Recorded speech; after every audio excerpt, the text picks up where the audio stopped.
comparison video on the 2020 Honda Forman 520 Rubicon 4-wheel drive versus a 2017 Can-Am Outlander XMR 650, and kind of try to show the differences between designs and different little kind of, I guess you could say, styles or formats of how they do things. So we'll start out on, mine. Exhaust, stock exhaust is super quiet. There's not much aftermarket for it. There's HMF and then RJWC, but all those also, I don't really care for them because on a Honda, an aftermarket exhaust doesn't really sound that great to me. So I just assume to keep my stock exhaust. And then the rear end, you get your lower control arms and your upper, and then your shock behind it, and then you got A-arm guards that cover the underside, the backside, and the front side to protect your axles. So your axles are pretty much just about completely protected. The inner boot, or the outer boot I should say, is like a soft material, and the upper is like a plastic on this model. Then you get your standard hitch. Well, for a Honda it's just a little bolt, you know, you put a pin through it or whatever for like pulling plows and stuff like that, which I'd rather have a 2-inch receiver, but you might do what you got, I guess. Which you can buy them aftermarket, but ain't no sense in doing that for me. You got the one tail light. Then let's see, anything else different in the rear? Not too much different in the rear. I do like the racks on the Honda versus the Can-Am. I have metal racks. He has plastic, and a lot of just about all, I believe all Can-Ams have plastic racks, which I do not care for at all, because as you can see, it's broke right here, and the fender's broke. It's zip tied up, but which, I mean, this part is plastic anyway on any bike, but the racks are plastic, so I don't really care for plastic racks. It's cracked here, which that's just not his rider fault. I mean, they just break easy being plastic. I mean, mine, it's still all there, it's all metal. I mean, it ain't going nowhere. Then on mine, which he has graphics on his right there, and then mine has graphics right here. I guess you can kind of combine that or compare that, but not really. I mean, that comes with the XMR, and this just comes with the Rubicon. And then we'll do a handlebar kind of review. So like, mine are real high. I have a lot of space in between the body and this, so they sit up high. When you grab onto it, it's like it's closer to you, and it's kind of more forward. The handlebars sit more forward. And then you got your basic, you know, your push button, kill switch, you know, your highs and lows, or lows and highs. And this is the lights on, lights off. Then you got this will be your rear brake and parking brake and reverse lever. Then on this side, you got your throttle, of course, and then your front brakes, and then your 4-wheel drive selector, and then Diff Lock, and your throttle. I'll do a kind of a dash comparison side by side. I'll look at this one, and we can look at that one over there. This one is, let it finish loading up. Okay, it's gonna do that stupid mess there. I'll just do this. All right, let it load up. All right, so on this one, you got your neutral, then your speed, then your fuel, and then you got your neutral light, your reverse light, and then your Diff Lock light. This is your power steering light. If this is on, you don't have power steering. And then you've got your coolant light, which is a warning light, and then your check engine light. And then right here will come up when it's time to service. The little service light will come on as a wrench. And then you press this, you can go through time, miles.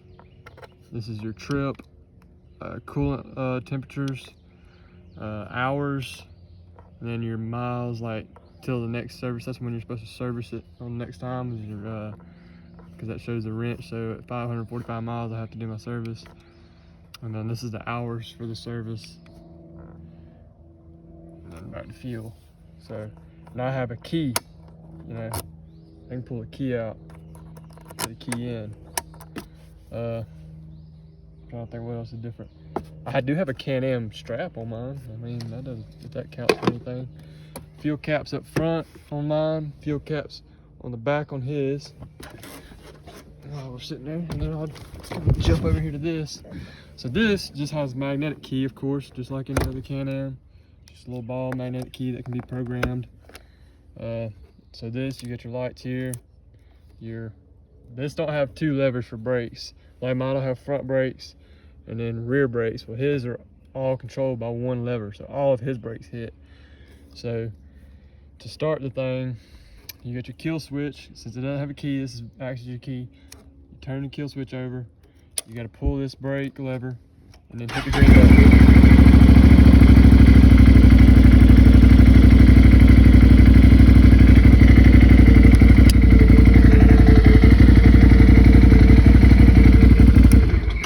So that's what it sounds like, which is addicting to ride anyway.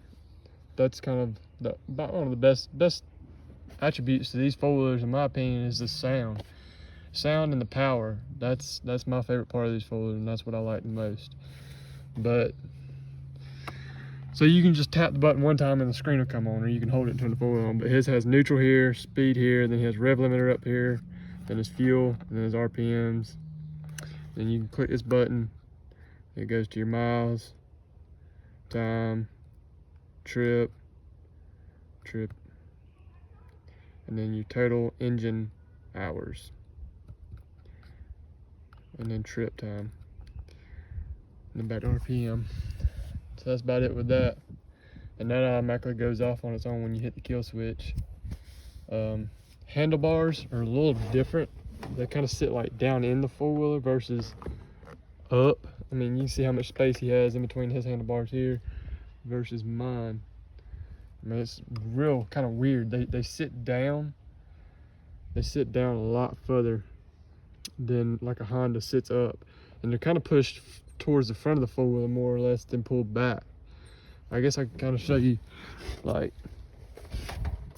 if you look at this four-wheeler, you see how they're kind of pushed, I don't know, they're almost level, but they're real low. And then like if you look at my four-wheeler from the side, you see how much higher they are and how much more they're kicked back, like wings. And then the big difference on these two is this is automatic. You got low, high, neutral, reverse, and park, but you don't have to go through the gears. You just put it in a gear and go. It's belt driven. That's a downside, you know, burning belts, which I'm not sure if he's burned a belt in this thing yet or not, but that is kind of one of the more downsides to having a belt drive, is you can burn belts, as in mine, there's no belts to burn. And then, let's see, from the factory, of course, these things come snorkeled, which he has risers on this, and they're not sealed up from here up. They're just, you know, risers for safety precautions, just in case. But they used to vent through here, and then they come from the factory with a radiator, being the XMR edition, and then the bumper. And he's put the light bar and the sound bar on, which is a wet sound. And then up front, the suspension is pretty much the same as a Honda. I mean, he has his A-arm guards. He's missing that one, which kind of makes me feel a little better because I'm missing this one, but I got that one. His didn't come with a winch from the factory, nor did mine. His headlights, I don't know how I feel about the way they do their headlights. There's not much you can do with them aftermarket. I mean, they have aftermarket headlights, but they're stupid expensive to get, like RJWC headlights for them.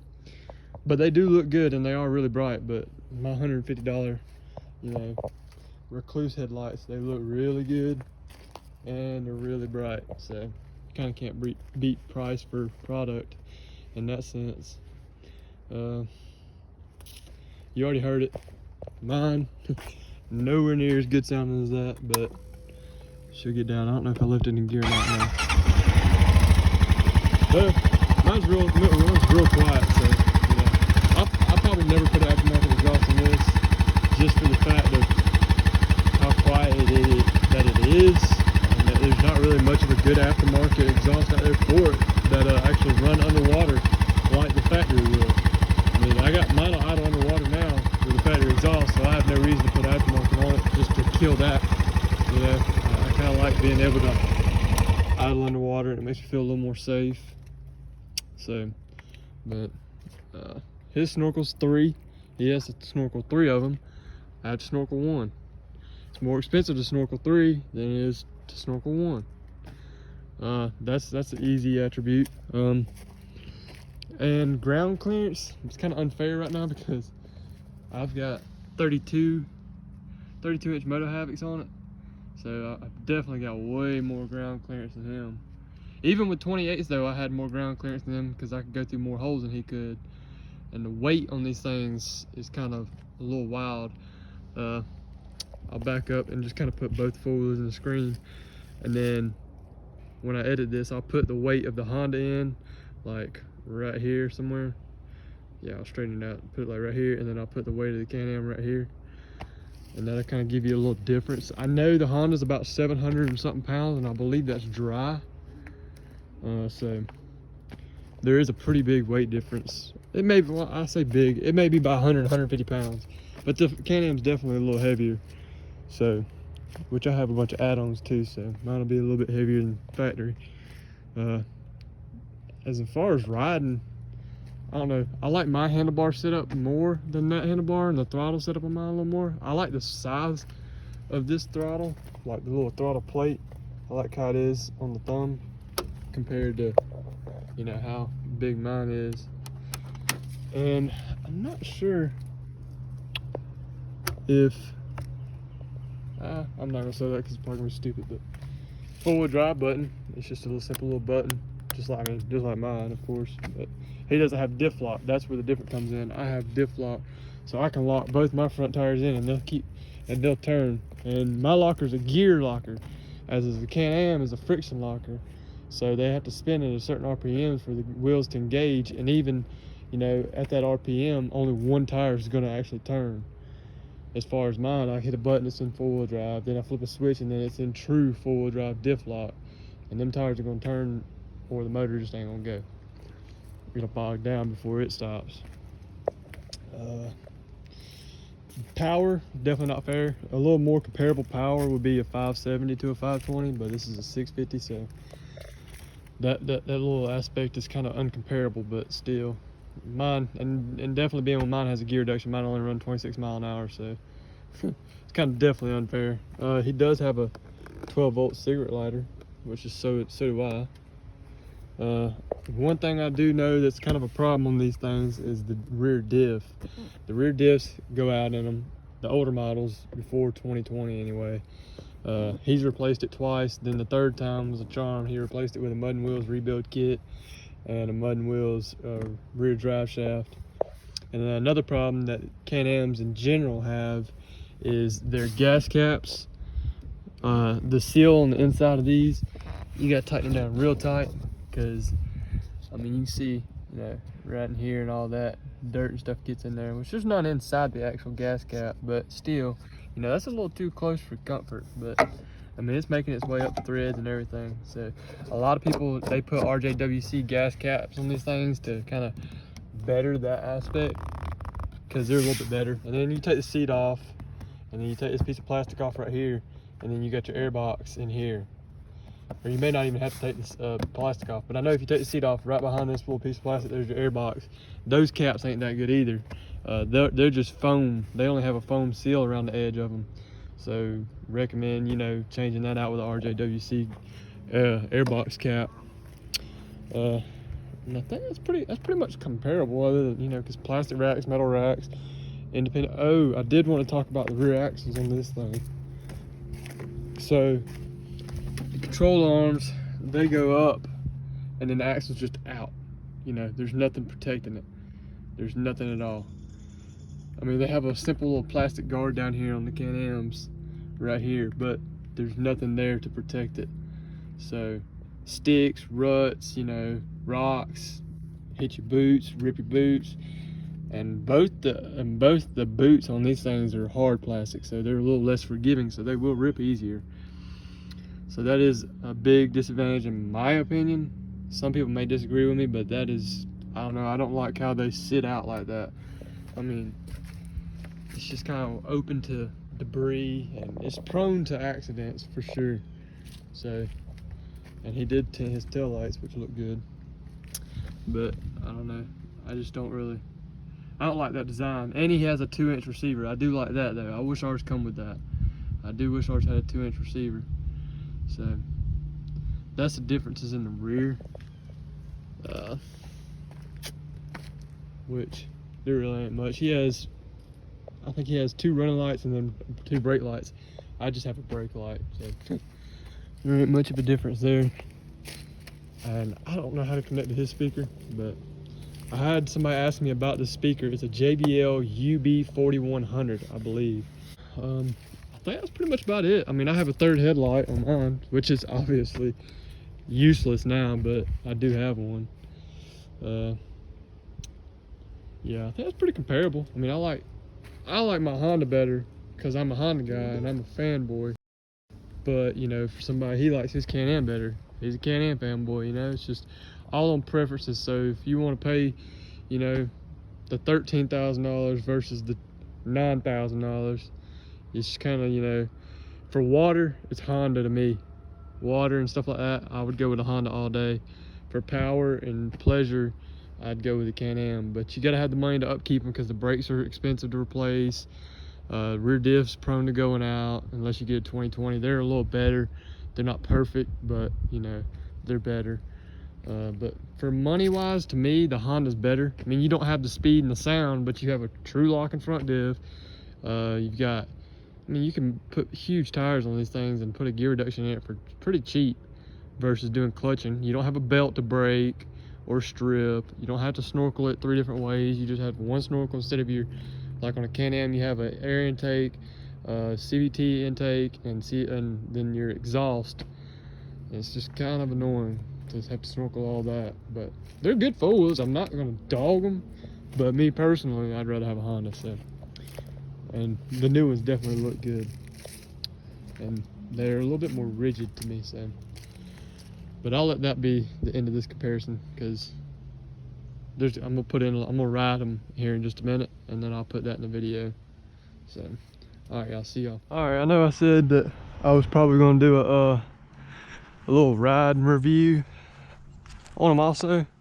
So I'm gonna cut that little clip that I just recorded of riding around the yard and do an actual little bit more of a ride and climb a couple little small hills and kind of do both. And I'll do it on both of them and just kind of let you see what I'm seeing and also talk if you can hear me while I'm riding this.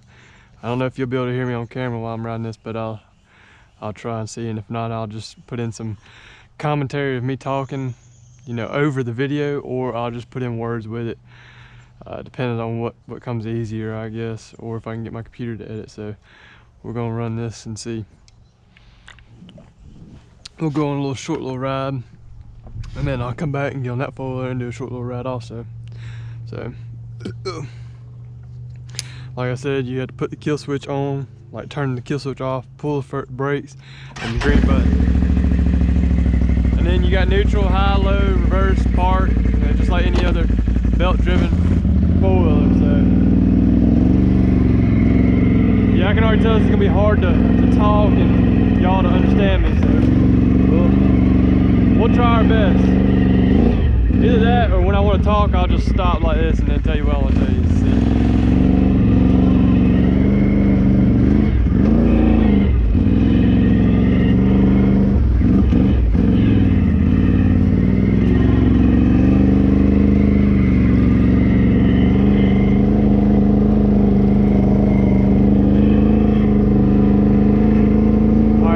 To the place because it's gonna be boring.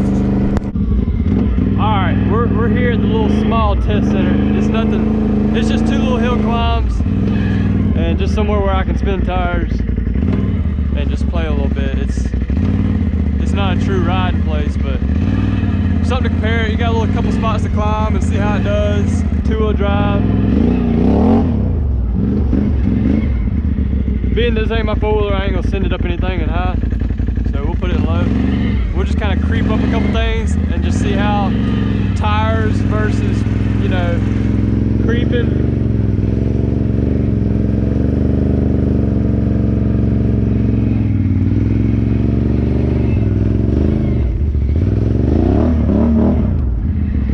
Had to give it a little bit of gas. It didn't want to creep right there. But It's also a pretty little, it's like a little lip right there, so.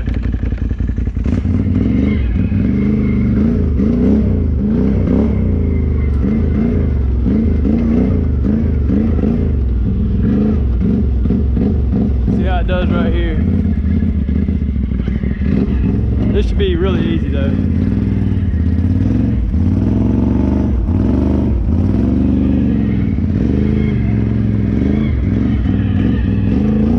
One thing I do notice climbing these little small hills like this four-wheeler is pretty freaking long. I mean, it's got to be over 4.5 foot long, I would believe, from bumper to bumper. But the front wheels like to pick up climbing up a hill real easy. So that's one thing I do notice about riding it versus riding mine.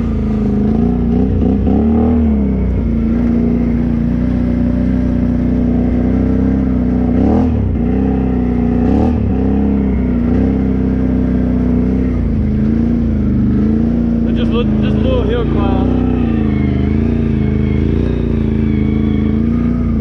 Which two-wheel drive, real easy.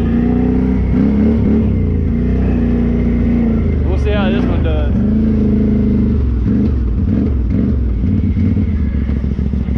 Brakes, pretty daggone good. Brakes are very expensive on this four-wheeler, by the way, in case you were wondering. Brake pads, anyway.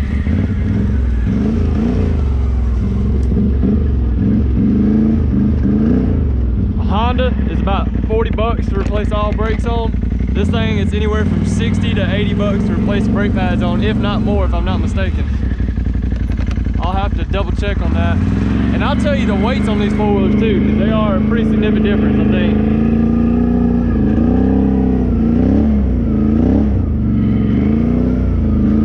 See how it does on this.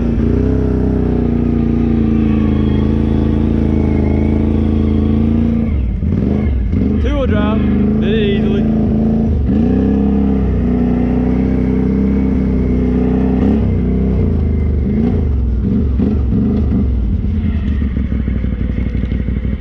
I kind of do like the, you know, one lever for all brakes, but then again, on my four-wheeler, I use both my levers, so it's kind of convenient to be able to control whether you can use your front brakes or your rear brakes. If that kind of makes sense. Like climbing a hill, you don't want all four brakes locked down. You want the front brakes to slow you down while you're sliding back. You're not hit the brake and, you know, the rear's grab and then flip you backwards. That's where that kind of comes in handy.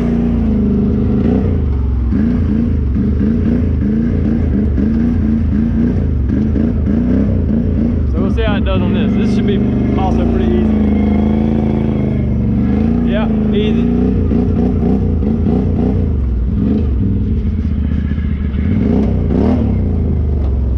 We'll see if I can get this thing to wheelie a little bit. I'm not sure if I can. I don't know if I'll weigh enough. We're sure gonna find out though. I may not have enough loose dirt back here. It's all packed in clay.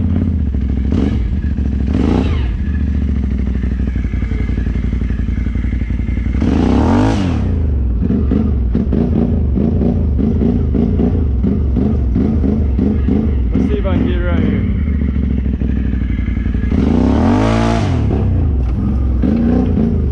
Alright, wheelie approved. It'll wheelie.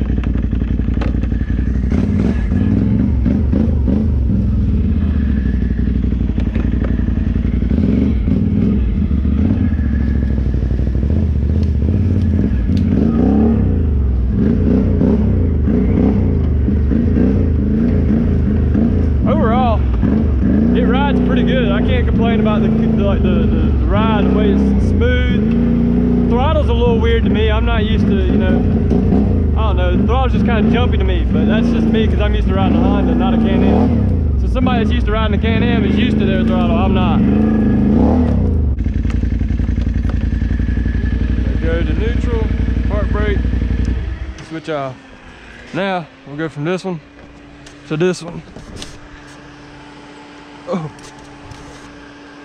Oh, turn my kill switch off.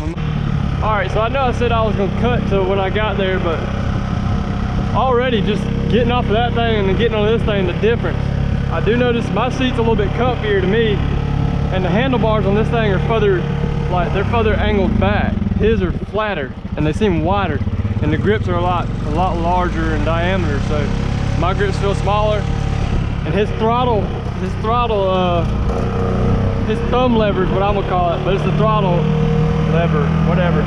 His is a lot bigger and wider, so it fits the thumb a lot better, in my opinion. But I don't know. I don't know. I like his throttle. I like the actual metal plate, the size of it a little better. I like my throttle response better. I mean, it's just a whole different feeling, and the way this thing drives, I don't know. I feel like this power steering on this one's a little bit more softer. I would say softer. So I don't know. That's gonna be my perspective on it, on the way they both feel compared to each other. Power, you know, it's not as exciting on this thing, but it'll definitely go where you want it to, when you want it to. That's for sure. We'll do the same few little tests that I did right here. I guess I'll do mine in first gear. First gear, 2-wheel drive, compared to his low and 2-wheel drive. Very little slipping of the tires. We'll go to second gear, and then we'll go down in the ditch just as he did, or I did on his four-wheeler anyway. First gear, 2-wheel drive.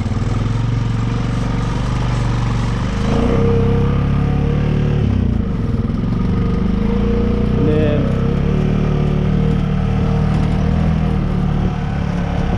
I'll go back around here again.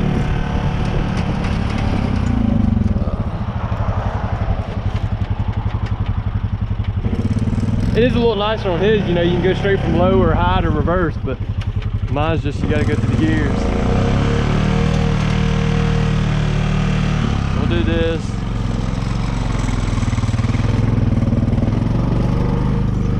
Yep, climbed up it easy.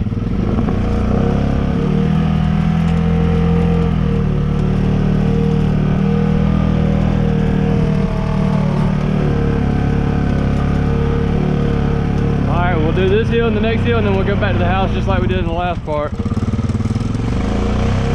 First gear, 2-wheel drive. Creeps right up it just fine.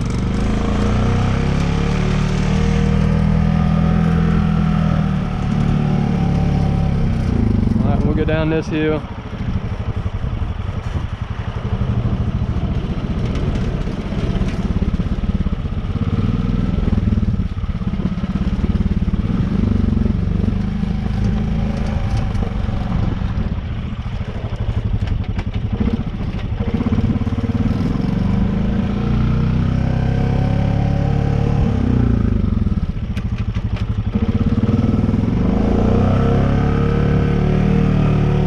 This hill, first gear, 2-wheel drive also. As you can see, no 4-wheel drive, button's not pushed in,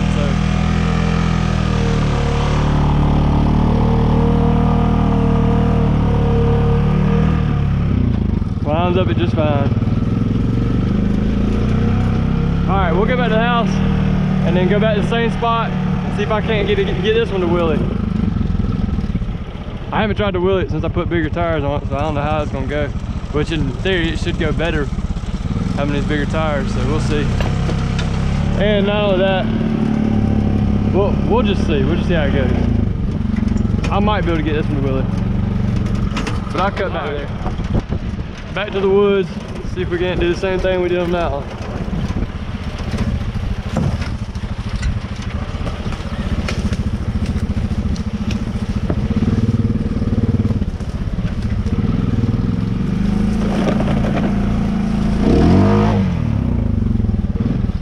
We'll try it in the same 2 spots and see if there's any of a difference.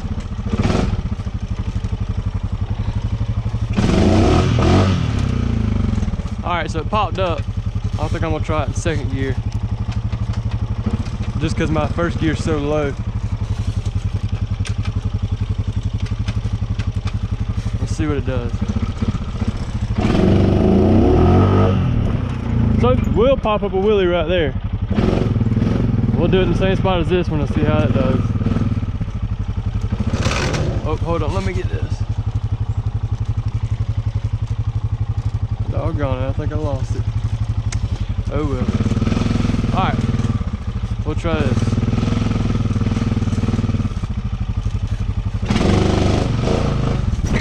It will do, will it? So, both approved for Willie, of course.